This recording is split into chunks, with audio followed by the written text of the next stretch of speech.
Hello students, आज हम start करते हैं सांद्रताएं। सांद्रताओं में सबसे पहले है आपकी मोलरता, मोलरिटी। मोलरिटी क्या होती है? देखिए, 1 लीटर बिलियन में उपस्थित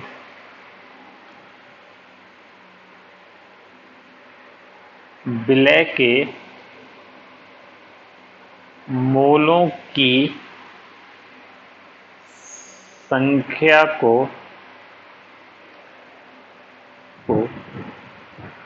मोलरता कहते हैं। इसे कैपिटल एम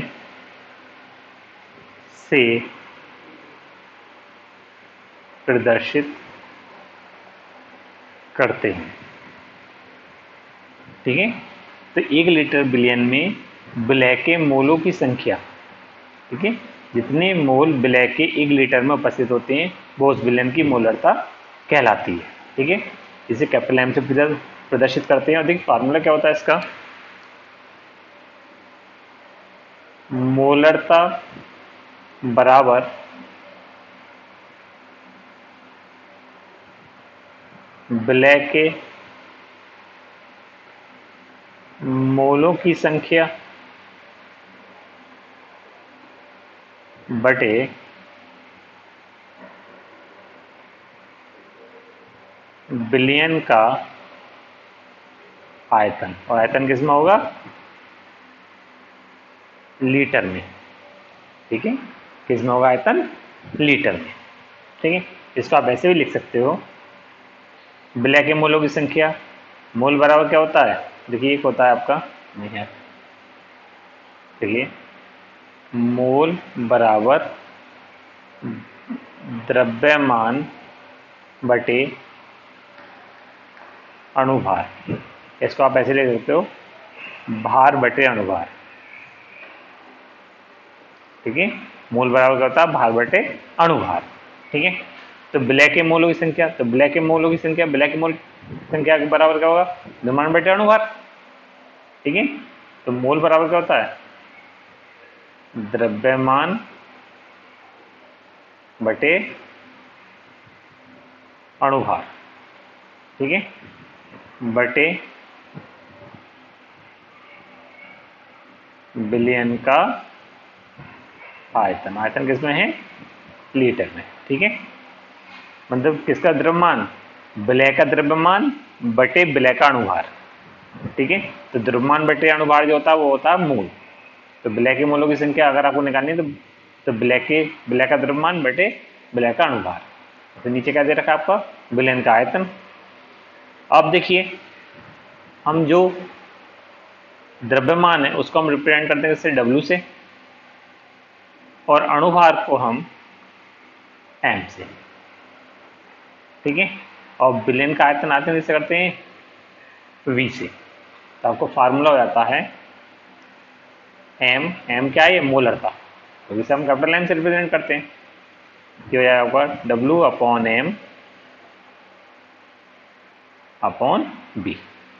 ठीक है, आप इसको ऐसे भी लिख सकते हो, M equal to W upon M into V। ठीक है, अब इसकी इकाई क्या होगी? देखिए, तो ये हो गया आपका। अब इकाई देखिए, इकाई क्या होगी इसकी? यूनिट क्या होगी? ये क्या है? भार बटे अणुभार। ये क्या हो गया? मोल। ये क्या है? मोल है। ठीक है, तो ये हो जाए आपका, इकाई क्या होगी इसकी? मोल, और बटे में क्या है? आयतन।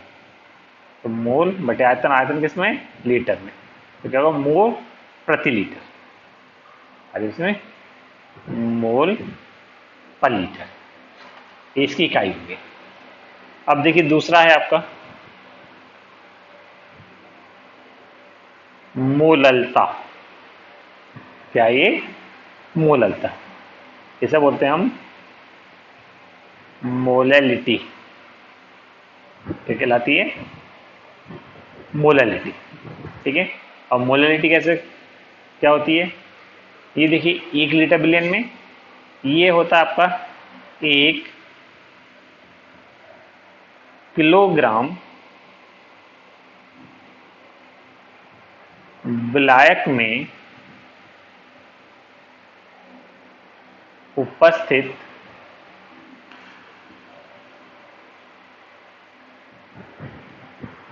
विलय के मोलों की संख्या को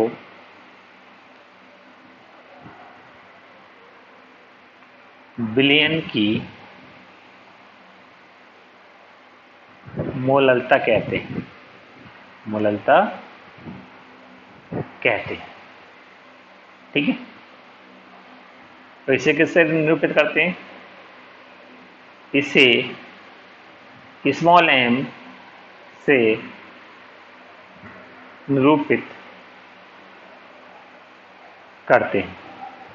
किसे प्रदर्शित करेंगे, स्मॉल m से। तो देखिए फॉर्मूला क्या होगा, मोललता बराबर विलय के मोलों की संख्या, विलय के मोलों की संख्या बटे विलायक का द्रव्यमान। और विलायक का द्रव्यमान किस में होगा, किलोग्राम में, तो 1 किलोग्राम विलायक में। ठीक है, तो 1 किलोग्राम विलायक में उपस्थित विलय के मोलों की संख्या को विलयन की मोललता कहते हैं। ठीक है, मतलब 1 किलोग्राम विलायक में जितने विलय के मोल उपस्थित होते हैं वो उसकी मोललता कहलाती है। अब सेम जैसे ऊपर क्या था आपने, वैसे क्या होगा, विलय के मोलों की संख्या, मोल बराबर क्या था, विलय का द्रव्यमान, विलय का द्रव्यमान बटे विलय का अणुभार। ठीक है, यहाँ केवल द्रव्यमान और अणुभार लिख दिया था, तो होता क्या है, विलय का द्रव्यमान बटे विलय का अणुभार बटे ये क्या है, विलायक का द्रव्यमान, विलायक का द्रव्यमान। ठीक है, विलायक का द्रव्यमान, और यह किसमें, केजी। अब सेम वैसे ही जैसे आपने इसको किया था वैसे करिए। देखिए यहाँ क्या कर रहा था कि भार बटे अणुभार। ठीक है, और विलायक का आयतन, वो विलायक का द्रव्यमान, सॉरी विलायक का द्रव्यमान जो है वो है आपका कैपिटल डब्ल्यू। ठीक है, तो ये आपका फार्मूला हो जाएगा कि मोललता, मोलरिटी इक्वल टू क्या होता है, वेट मतलब भार, द्रव्यमान बटे अणुभार, मोलर मास, और ये क्या डब्ल्यू क्या है यहाँ पर, विलायक का द्रव्यमान, किसमें है, केजी में। ठीक है, तो इसको आप ऐसे भी लिख सकते हो, मोललता इक्वल टू स्मॉल m वो small w upon capital M capital W। ये जो है वो आपको विलय का भार है, ये विलय का अणुभार है, ये विलायक का भार है, मतलब द्रव्यमान किलोग्राम में। अगर हम इसकी इकाई देखें, ठीक है, इकाई क्या होगी इसकी, देखिए ये क्या है, मोल बटे क्या है, द्रव्यमान किसमें, किलोग्राम में, क्या जाएगा, किलोग्राम, मोल प्रति किलोग्राम या मोल पर केजी। ठीक है, तो ये क्या होगी आपकी, ये क्या हो गई आपकी मोलैलिटी। ठीक है, क्या होगी आपकी ये मोलैलिटी। अब है आपकी नॉर्मलता, नॉर्मलता, नॉर्मलता मतलब नॉर्मलिटी, नॉर्मलिटी। ठीक है, क्या होती है नॉर्मलिटी या नॉर्मलता, 1 लीटर बिलियन में उपस्थित 1 लीटर बिलियन में उपस्थित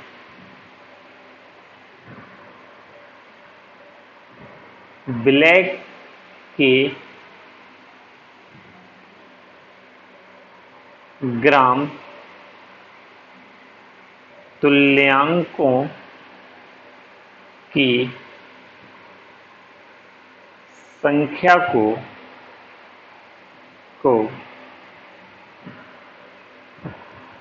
बिलियन की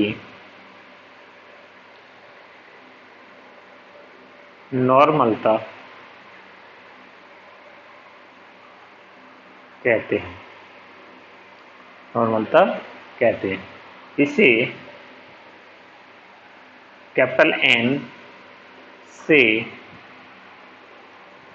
निरूपित करते हैं। कैसे निरूपित करते हैं? कैपिटल N से। तो क्या है? 1 लीटर बिलियन में ब्लैक के ग्राम तुल्यांक संख्या को बिलियन की नॉर्मलता कहते हैं। फार्मूला क्या होगा? नॉर्मलता बराबर क्या आएगा? ब्लैक के ग्राम तुल्यांकों की संख्या बटे बिलियन का आयतन, इसमें लीटर में। आयतन किसमें होगा? लीटर में। देखिए ब्लैक ग्राम तुल्यांक कैसे निकालते हैं? ब्लैक का द्रव्यमान बटे ब्लैक का तुल्यांकी भार, ब्लैक का तुल्यांकी भार बटे बिलियन का आयतन, बिलियन का आयतन। ठीक है। अब देखिए इसको, ब्लैक का द्रव्यमान, ब्लैक का तुल्यांकी भार, ब्लैक के द्रव्यमान को ब्लैक के तुल्यांकी भार से भाग दे दें तो क्या आता है? ग्राम तुल्यांकों की संख्या। नीचे क्या? बिलियन का आयतन, किसमें? लीटर में। ठीक है। ब्लैक का द्रव्यमान W, ब्लैक का तुल्यांकी भार हम किससे रिप्रेजेंट करते हैं? E से। ये क्या? ब्लैक का तुल्यांकी भार, मतलब इक्विवेलेंट वेट ऑफ सब्सटेंस या सॉल्यूट। अब ब्लैक का आयतन, ब्लैक आयतन किसमें होगा? लीटर में। कैसे डिनोट करेंगे? V से। ठीक है। तो ये हो जाएगा आपका। अब इसकी अगर यूनिट देखें, अगर हम इकाई देखें तो इकाई कैसे होगी? ये क्या है? ग्राम तुल्यांक की संख्या। तो ये हो जाएगा ग्राम तुल्यांक, ग्राम तुल्यांक बटे, और नीचे क्या है? आयतन। आयतन किसमें? लीटर में। ग्राम तुल्यांक पर लीटर, मतलब ऐसे लिखो, ग्राम इक्विवेलेंट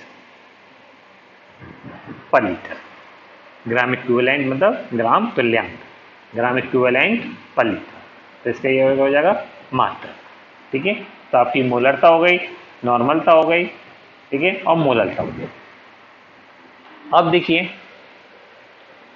इसमें एक चीज और है आपका, जो तुल्यांकी भार है वो कैसे निकालते हैं? ठीक है। उसके लिए देखिए एक फार्मूला होता है,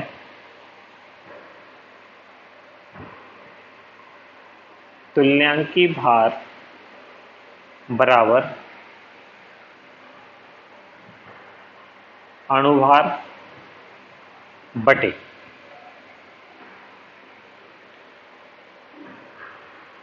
संयोजकता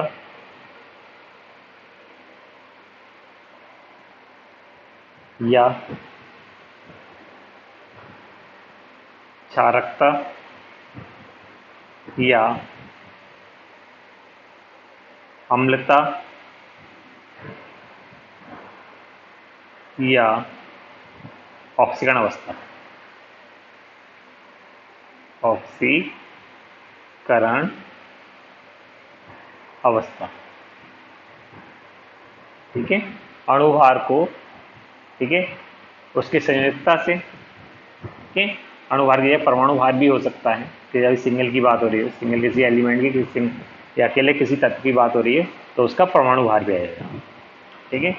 या करके आप परमाणु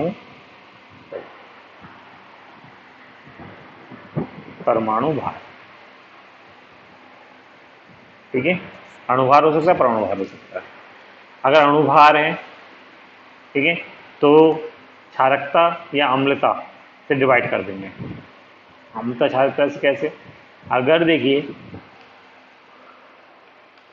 अम्ल है, अम्ल का अणुभार है तो क्षारकता से डिवाइड कर देंगे, और अगर क्षार मतलब किसी क्षार का अणुभार है तो उसकी अम्लता से डिवाइड कर देंगे, तो क्या आ जाएगा? तुल्यांक की बात।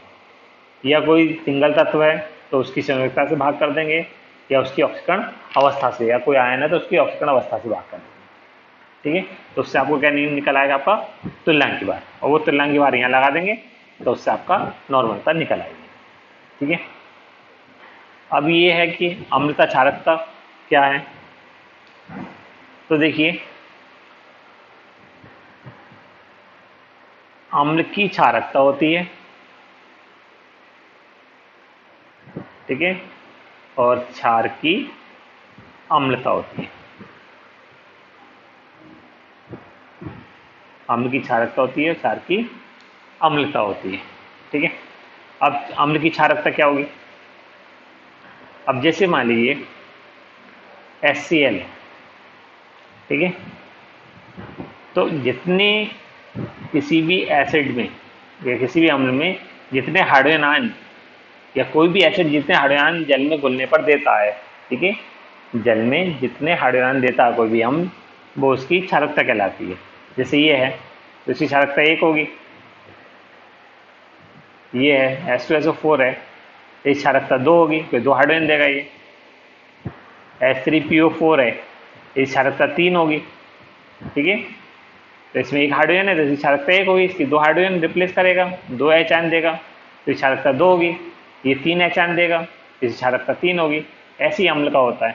अब जैसे ये NaOH है, इसकी अम्लता 1 है, ठीक है, तो कोई भी क्षार जल में जितने OH आयन देता है, क्योंकि तो 1 OH आयन देगा तो इसकी अम्लता 1 हो गई, ठीक है, तो उसकी अम्लता कहलाती है।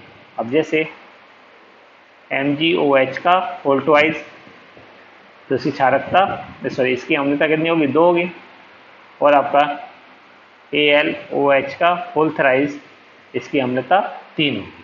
तो जितने OH होते हैं वो उस क्षार की अम्लता कहलाती है, और जितने H आयन होते हैं वो उसकी अम्ल की क्षारकता कहलाती है। उससे हम इसको डिवाइड कर देंगे, ठीक है, तो उससे आपका तुल्यांक की बार निकल आएगा। अब देखिए अगला है मोल प्रभाज। मोल प्रभाज या मोल अंश भी कहते हैं, मोल अंश कहेंगे, मोल अंश, ठीक है। अब मोल अंश कह रहे हैं इसको इंग्लिश में बोलते हैं हम क्या? मोल फ्रैक्शन,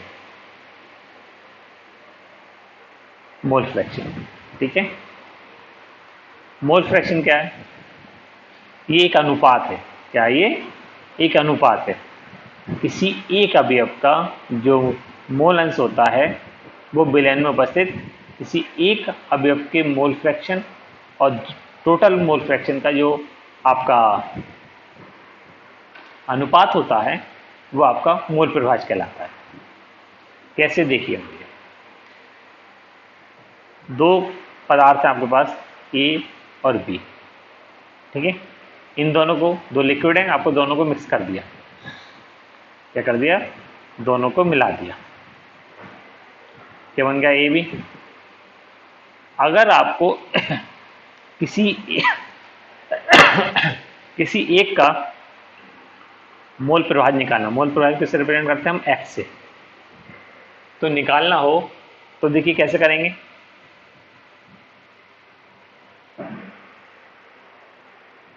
इसमें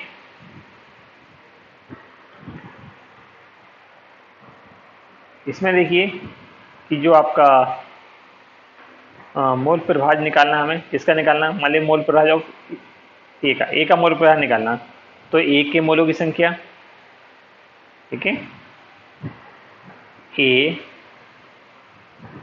अवयव के मोलों की संख्या बटे विलयन में उपस्थित कुल मोलों की संख्या,